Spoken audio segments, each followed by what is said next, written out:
Thank you very much, Mr. President. Ladies and gentlemen, good evening. Assalamu alaikum. Lovely to see you all here tonight.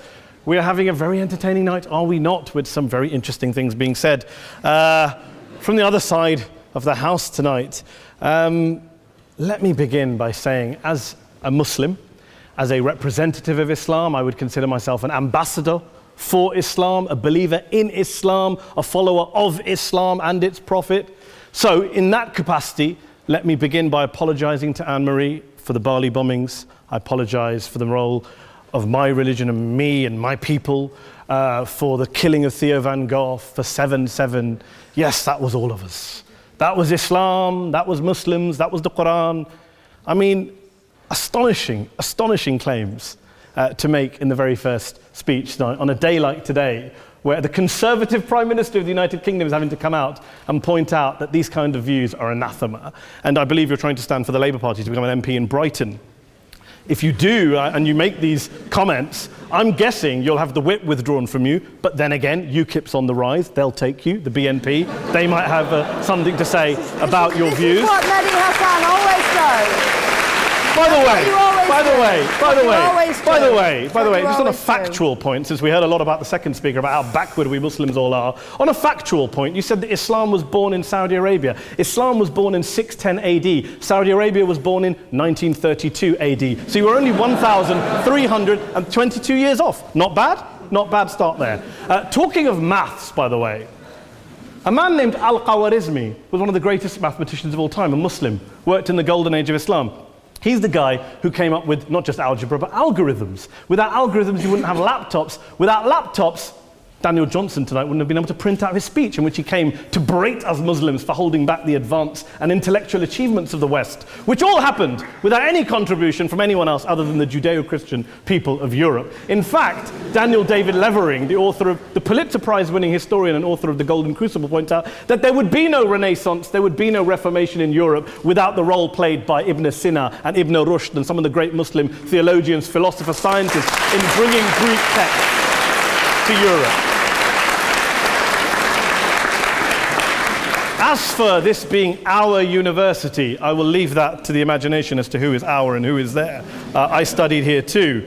An astonishing set of speeches so far making this case tonight. A mixture of just cherry-picked quotes, facts and figures, self-serving, selective, a farrago of distortions, misrepresentations, misinterpretations, misquotations. Daniel talked about my article in the New Statesman, which got me a lot of flack, where I talked about the anti-Semitism that is prevalent in some parts of the Muslim community, which indeed it is. Of course, I didn't say in that piece that it was caused by the religion of Islam. In fact, modern anti-Semitism in the Middle East was imported from, finish the sentence, Judeo-Christian Europe, where I believe some certainly bad things happened to the Jewish people. In fact, Tom Friedman, Jewish-American columnist in the New York Times, told me in this very chamber last week that he believed, had Muslims been running Europe in the 1940s, 6 million extra Jews would still be alive today. So I'm not going to take lessons in anti-Semitism from someone who's here to defend the Judeo-Christian values of a continent that murdered 6 million Jews. Moving swiftly on. Yes. Absolutely. Well, I'm about to make that point. No, I'm about to make that point. You're right. I agree with you 110%. That is my point. I don't think Europe is evil or bad. I'm a very proud European. I don't want to judge Europe on that basis, but if we're going to play this gutter game where we pull out the Bali bombing and we pull out examples of anti-Semitism in the Islamic community, then of course I'm going to come back and say, well, hold on. I mean, look, let's be very clear. Daniel here was a last-minute replacement for Douglas Murray, who had to pull out. And Douglas and I have a well-documented differences, but to be fair to Douglas, as to be fair to Anne-Marie and to Peter, atheists see all religions as evil, violent, threatening. What the problem I have with Daniel's speech is that Daniel comes here to run this robust defense of Christianity, forgetting that his fellow Christians, people who said they were acting in the name of Jesus, gave us the Crusades, the Spanish Inquisition, the anti-Jewish pogroms, European colonialism in Africa and Asia, the Lord's Resistance Army in Uganda, not to mention countless arson and bomb attacks on abortion clinics in the United States of America to this very day. I would like a little bit of humility from Daniel first before he begins lecturing other communities and other faiths on violence, terror, and intolerance. But, no thank you. Some water. But I would say this, to address the gentleman's very valid point here, I'm not going to play that game. I don't actually believe that Christianity is a religion of violence and hate because of what the LRA does in Uganda or what Crusaders did to Jews and Muslims in Jerusalem when they took back the city in the 12th or 13th or whatever century it was. I believe that Christianity, like Islam, like pretty much every mainstream religion, is based on love and compassion and faith. I do follow a religion in which 113 out of the 114 chapters of the Quran begins by introducing the God of Islam as a God of mercy and compassion. I would not have it any other way. I don't follow a religion which introduces my God to me as a God of war, as some kind of Greek God of wrath, as a God of hate and injustice. Not at all. As Adam pointed out, you go through the Quran and you see the mercy and the love and the justice. And yes, you have verses that refer to warfare and violence. Of course it does. This is not a motion about pacifism. I'm not here to argue that Islam is a pacifistic faith. It is not. Islam allows military action, violence in certain limited contexts. And yes, a minority of Muslims do take it out of that context. But is it religious? We talked about Woolwich. Daniel and Anne-Marie have suggested that it's definitely religion that's behind all of this. Well, actually,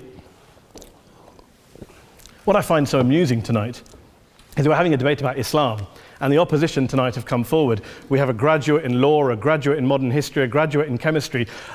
And, you know, I admire all of their intellects and their abilities, but we don't have anyone who's actually an expert on Islam, a scholar of Islam, a historian of Islam, a speaker of Arabic, even a terrorism expert or a security expert or a pollster, let alone to talk about what Muslims believe or think. Instead, we have people coming here, putting forward these views, putting forward these sweeping opinions. Listen to Professor Robert Pape of the University of Chicago, one of America's leading terrorism experts, who, unlike our esteemed opposition tonight, studied every single case of suicide terrorism between 1980 and 2005, 315 cases in total. And he concluded, and I quote, "There is little connection between suicide terrorism and Islamic fundamentalism or any of the world's religions. Rather, what nearly all suicide terrorist attacks have in common is a specific secular and strategic goal to compel modern democracies to withdraw military forces from territory that the terrorists consider to be their homeland."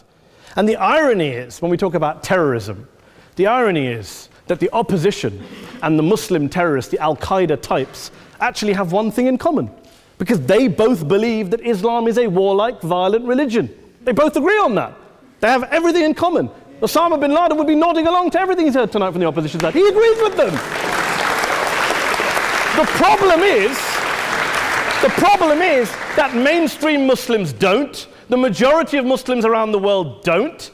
In fact, a gentleman here started quoting all sorts of polls. Gallup carried out the biggest poll of Muslims around the world, of 50,000 Muslims in 35 countries. 93% of Muslims rejected 9/11 and suicide attacks. And of the 7% who didn't, they all, when polled and focus grouped, cited political reasons for their support for violence, not religious reasons. And as for Islamic scholars and what they say, well, Daniel talks about our University of Oxford. We'll go down to Oxford Centre for Islamic Studies, get hold of a man named Sheikh Afifi al-Akiti, who is a massively well-credentialed and well-respected Islamic scholar who has studied across the world, who in the days after 7/7 published a fatwa denouncing terrorism in the name of Islam, calling for the protection of all non-combatants at all times, and describing suicide bombings as an innovation with no basis in Islamic law. Go and listen to Sheikh Tahir al-Qadri, one of Pakistan's most famous Islamic scholars, who published a 600-page fatwa condemning the killing of all innocents and all suicide bombings unconditionally without any ifs or buts. There's nothing new here. This is mainstream Islam, mainstream scholarship, which has said this for years. You don't go out and kill people willy-nilly in the high street or anywhere else, on a bus or a mall, based on verses of the Quran that you cherry-pick without any context, any understanding, any interpretation, or any commentary. Point of information. Please. Well, it doesn't happen, apparently. I didn't say it doesn't happen at all. I never said it didn't happen. I don't blame Islam. Yes, it's a very good point. And a lot of us are campaigning against that. And we're campaigning against it in the name of Islam. We're campaigning against it in the name of various interpretations of Islam. Anne-Marie comes and scares us with her talk of Sharia law. I would like to see the book of Sharia law. It doesn't exist. People argue over what Sharia law is. And you empower the extremists by saying there is only one version. You empower them all. I don't believe you took any interruptions, Anne-Marie, so I think you should stay there for a moment. Several countries. Here's what we're dealing with. Here's what we're dealing with. We are dealing, I took your point. Here we are dealing with a 1400-year-old global religion followed by 1.6 billion people in every corner of the world, a quarter of humanity, of all backgrounds, cultures, ethnicities. And yet the opposition tonight wants to generalize, stereotype, smear in order to desperately win this debate. And here's my question, if we're going to generalize and smear. If, okay, people say yesterday's bombers, and we've got to be careful, there's a trial going on, were yesterday's attackers, motivated by Islam? Big debate. I don't believe they were. Let's say they were. Let's say Faisal Shahzad, the Times Square bomber, was motivated by Islam. Let's assume, for sake of argument, that Richard Reeves, the shoe bomber, was motivated by Islam. If Islam is responsible for these killings, if Islam is what is motivating these people, and Islam is therefore not a religion of peace, a religion of war, then ask yourself this question: why aren't the rest of us doing it? Why is it such a tiny minority of Muslims are interpreting their religion in the way that the opposition claim they are? Let's assume there are 16,000 suicide bombers in the world. There aren't. Let's assume there are for the sake of argument. That's 0.001% of the Muslim population globally. What about the other 99.99% of Muslims who the opposition tonight either ignore or smear? The reality is that the rest of us aren't blowing ourselves up tonight. The reality is that the opposition came here tonight not worried about the fact that me and Adam might pull open our jackets and blow ourselves up tonight because we're followers of a warlike warrior religion which wants to take over Europe and Daniel's university. The issue is this.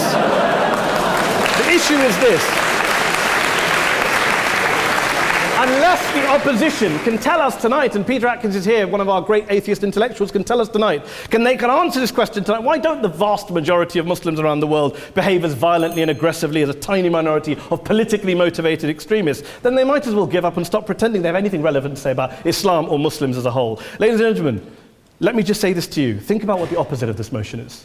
If you vote no tonight, think about what you're saying the opposite motion is. That Islam isn't a religion of peace, it's a religion of war, of violence, of terror, of aggression. That the people who follow Islam, me, my wife, my retired parents, my 6-year-old child, that 1.8 million of your fellow British residents and citizens, that 1.6 billion people across the world, your fellow human beings, are all followers, promoters, believers in a religion of violence. Do you really think that? Do you really believe that to be the case? They say that in the Oxford Union, the most famous debate was in 1933 when Adolf Hitler looked out for the result of the King and Country motion, where they voted against fighting for King and Country, and Hitler was listening out for the result. Well, tonight, 80 years on, there are two groups of people around the world who I would argue are waiting for the result of tonight's vote. There are the millions of peaceful, non-violent, law-abiding Muslims both in the UK, Europe, Asia, Africa and beyond, who see Islam as the source of their identity, as a source of spiritual fulfillment, of hope, of solace.